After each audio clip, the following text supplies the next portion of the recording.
પુરુષોત્તમ ભગવાનની જય. આજે 14મો અધ્યાય પુરુષોત્તમ મહાત્મયનો. વાલ્મીકી ઋષિનો સત્સંગ. ભગવાન નારાયણના શ્રીમુખેથી પાવન કથાના શબ્દો સરી રહ્યા છે. હે દેવર્ષિ, એક દિવસની વાત છે. રાજા દઢનવા દરબારમાં ઉદાસ મુખે બેઠા છે, ત્યારે એના સદભાગ્યે ભગવાન શ્રી રામના યશોગાન નિર્મળ ચિત્તે ગાનાર મહર્ષિ વાલ્મીકી ત્યાં પધાર્યા. રાજા દઢનવાએ તત્કાળ ઉઠીને આસન આપ્યું, પ્રણામ સ્તુતિ કર્યા, ચરણ કમળ ધોઈને પૂજા કરી. રાજા દઢનવા આવા સેવાભાવથી પ્રસન્ન થયેલા મહર્ષિ વાલ્મીકીએ પૂછ્યું કે રાજન, એવી તે કઈ ચિંતાએ તમને ઘેરી લીધા છે કે તમારા મુખમંડળ ઉપર ઘેરી ઉદાસી દેખાઈ રહી છે?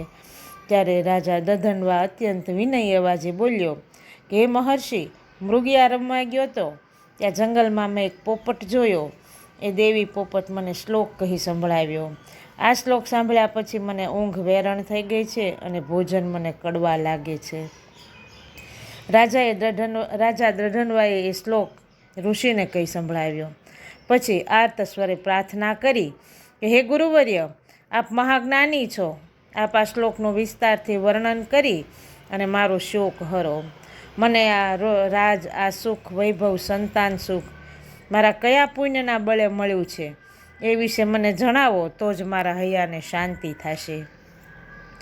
ત્યારે ઋષિ વાલ્મીકી તો ત્રિકાળ જ્ઞાની હતા. સમાધિમાં દ્રષ્ટિ કરતાં જ ભૂત, ભવિષ્ય અને વર્તમાન જણાવી દેતા. મંદ મંદ સ્મિત કરતા મહર્ષિ બોલ્યા કે હે ભક્ત, ગયા જન્મે તું દ્રાવિડ દેશનો બ્રાહ્મણ હતો. તારું નામ સુદેવ હતું. તો અત્યંત શ્રદ્ધાળુ, ધાર્મિક જીવન જીવનારો, પરમ સંતોષી હતો. તારી પત્ની પણ તારા પગલે ચાલનારી પવિત્ર સાધ્વી હતી. એ તને જ પરમેશ્વર માની અને રાત દિવસ તારી સેવામાં લીન રહેતી હતી. લગ્નને ઘણો સમય વીતવા છતાં તમારે ઘેર પારણું ન બંધાયું. ત્યારે તમે બંને ચિંતા કરવા લાગ્યા. એક દિવસની વાત છે, પતિ પત્ની બંને એકાંતમાં બેઠા હતા. ત્યારે સુદેવ બોલ્યો કે હે સતી, આપણે સર્વ વાતે સુખી છીએ, માત્ર એક દુઃખ છે, આપણે વાંઝ્યા છીએ. સંતાન વગરનો સંસાર સ્મશાનવત છે.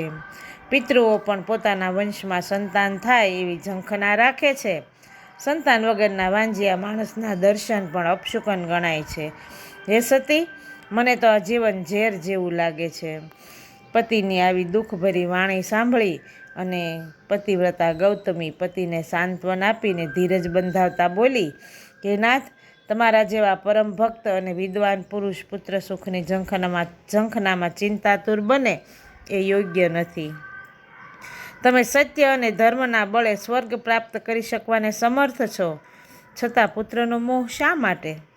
એ નાથ, તમે જાણો છો કે પૂર્વે ચિત્રકેતુ રાજાએ પુત્રનો અપાર મોહ સેવ્યો હતો.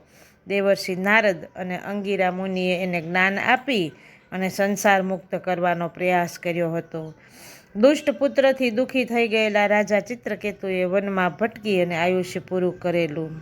જો સદભાગ્યે સુપુત્ર સાંપડે તો 70 પેઢીનો ઉદ્ધાર કરે છે, પરંતુ કુપુત્ર જન્મે તો જીવન છે ને એનાથી વધારે વિષમય બની જાય છે. માટે હે નાથ, સુપુત્રની આશા રાખી અને શ્રીહરિને ભજતા રહો. શ્રીહરિ સમર્થ છે. કદમ ઋષિને એમની શ્રદ્ધાના બળે જ કપિલ મુનિ જેવા સુપુત્રના પિતા બનવાનું સદભાગ્ય સાંપડ્યું હતું. પતિવ્રતા નારીના આવા પ્રેરણાદાયી વચન સાંભળી અને સુદેવ એને લઈને નદી કિનારે ફર્યો. નદીમાં સ્નાન કરી શુદ્ધ થઈ અને ઉગ્ર તપ આદર્યા. દર 5મા દિવસે એ આહારમાં માત્ર સૂકા પાંદડા લેતો હતો. પૂરા 4 વર્ષ સુધી સુદેવે ઉગ્ર તપસ્યા કરી. ત્યારે ભગવાન વિષ્ણુ પ્રસન્ન થયા અને ગરુડ ઉપર બેસીને પધાર્યા. સાક્ષાત શ્રી હરિને આવેલા જોઈ અને સુદેવે પ્રણામ કર્યા અને એની આંખમાંથી દળ આંસુ વહેવા માંડ્યા. આ સાથે અહીં 14મો અધ્યાય સમાપ્ત થાય છે. પુરુષોત્તમ ભગવાનની જય.